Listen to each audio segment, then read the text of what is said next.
Meu Marido e o Obscuro Mundo de My Little Pony. Quando conheci Ricardo, ele era um homem carismático, engraçado e extremamente inteligente. Trabalhava como programador, tinha um círculo de amigos nerds e adorava a cultura pop. Sempre gostei de como ele mergulhava fundo em seus interesses, fossem filmes, séries ou jogos.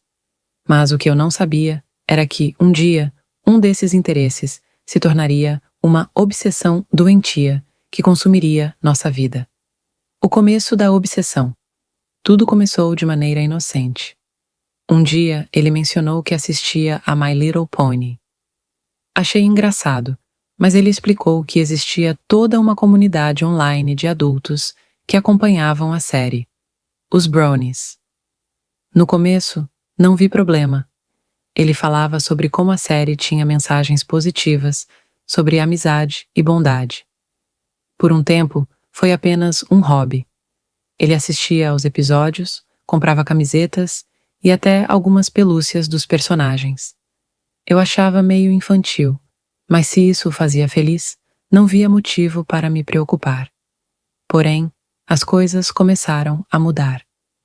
Ele passou a falar sobre My Little Pony o tempo todo, durante o jantar, antes de dormir, enquanto estávamos assistindo a outros programas. Se tentava mudar de assunto, ele logo voltava a falar dos pôneis. Nossa casa começou a se encher de produtos da série. Pôsteres, bonecos, canecas. Seu feed de redes sociais era completamente dominado por isso. Foi quando comecei a notar sinais preocupantes. Negligenciando. Tudo pelo desenho, Ricardo começou a negligenciar a própria vida. Ele deixou de sair com os amigos, parou de se interessar pelo trabalho e começou a passar horas trancado no escritório, assistindo a série e participando de fóruns. Mas o pior veio quando ele começou a negligenciar sua própria higiene. Ele passou a evitar tomar banho, dizendo que não via necessidade, porque passava o dia todo em casa. No começo, eu brincava. Ricardo, você precisa pelo menos trocar essa camiseta. Mas ele apenas dava de ombros. Seu cabelo ficou oleoso, as unhas sempre sujas, e o cheiro dele começou a se tornar insuportável. Quando eu reclamava, ele dizia que eu estava exagerando e que a sociedade impõe regras desnecessárias sobre higiene. Pior ainda, ele parou de ajudar em casa. A cozinha ficava imunda, a sala cheia de embalagens de comida e o banheiro. Deus, o banheiro parecia um pesadelo. Eu chegava do trabalho e encontrava tudo um caos, enquanto ele estava deitado no sofá, cercado por bonecos de pôneis, assistindo a mesma série pela 1000ª vez. Comecei a sentir nojo. A descoberta horrível. Uma noite, enquanto ele dormia com o laptop no colo, eu decidi dar uma olhada no que ele tanto consumia. Meu coração já estava pesado com aquela obsessão dele, mas eu não estava preparada para o que estava prestes a encontrar. Ao abrir seu histórico de navegação, me deparei com algo perturbador. Ele não estava apenas assistindo ao desenho. Ele estava consumindo conteúdo adulto relacionado a My Little Pony. Meu estômago revirou. Havia imagens explícitas, histórias bizarras e até animações grotescas envolvendo os personagens. Pior ainda, ele participava de fóruns inteiros dedicados a esse tipo de material. Alguns dos comentários que ele deixava me deram arrepios. Ele falava de My Little Pony como se fosse sua realidade, como se aquelas personagens fossem mais importantes do que qualquer ser humano ao seu redor. Minha pele se arrepiou. Eu queria acreditar que era algum erro, que ele só tinha clicado ali por curiosidade. Mas quanto mais eu explorava, mais via que ele fazia parte ativa desse mundo sombrio. Foi então que encontrei algo que me deixou completamente aterrorizada. Ele havia gasto uma quantia absurda de dinheiro comprando imagens personalizadas e histórias comissionadas de um artista obscuro da internet. Essas ilustrações, eu não posso nem descrever. Só sei que senti náuseas. Comecei a me perguntar, com quem eu estou casada? O confronto. Na manhã seguinte, eu estava pálida.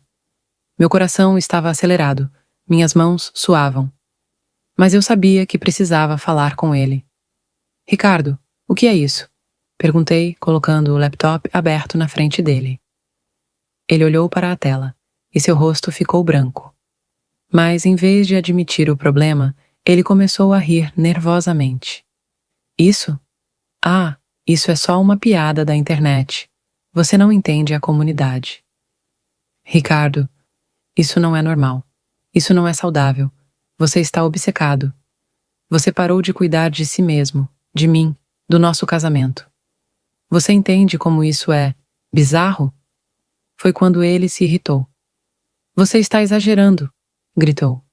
Você não entende nada disso. Eu faço parte de algo maior, algo que você nunca vai entender. Meu coração gelou. Aquele homem que um dia foi o amor da minha vida, agora era um estranho fanático. Um homem que preferia viver em um mundo de fantasia a encarar a realidade.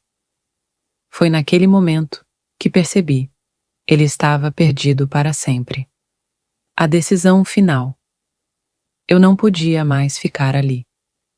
Naquela noite, enquanto ele ria sozinho, assistindo My Little Pony, eu arrumei minhas malas em silêncio. Cada peça de roupa que eu dobrava era acompanhada por um nó na garganta. Eu ainda amava o homem que ele foi um dia, mas aquele Ricardo, que dividia a casa comigo, agora era apenas uma sombra distorcida do que um dia foi. Eu olhei em volta pela última vez. O apartamento estava irreconhecível. O sofá, antes um lugar onde assistíamos filmes juntos, agora era o trono dele, cercado por bonecos e embalagens de comida. A cozinha, que antes era um espaço de jantares românticos, estava tomada pelo cheiro de pratos sujos que ele nunca mais lavou. O banheiro, prefiro nem mencionar. Antes de sair, deixei um bilhete em cima da mesa. Espero que um dia você perceba o que perdeu. Eu saí e fechei a porta com um misto de alívio e tristeza. Eu sabia que, uma vez que aquela porta se fechasse, não haveria mais volta. O último contato. Nos dias seguintes, Ricardo não me procurou. Nem uma mensagem, nem uma ligação. Como se eu nunca tivesse existido. Depois de uma semana, a curiosidade falou mais alto. Eu chequei as redes sociais dele. Ele não postava nada sobre mim, nem sequer mencionava o término. Pelo contrário, continuava sua vida virtual como se nada tivesse acontecido. Postava memes sobre My Little Pony, discutia episódios antigos e interagia nos mesmos fóruns que eu tinha descoberto. Foi então que recebi um e-mail dele. Eu não preciso de você. Nunca precisei. Você nunca entendeu minha verdadeira essência.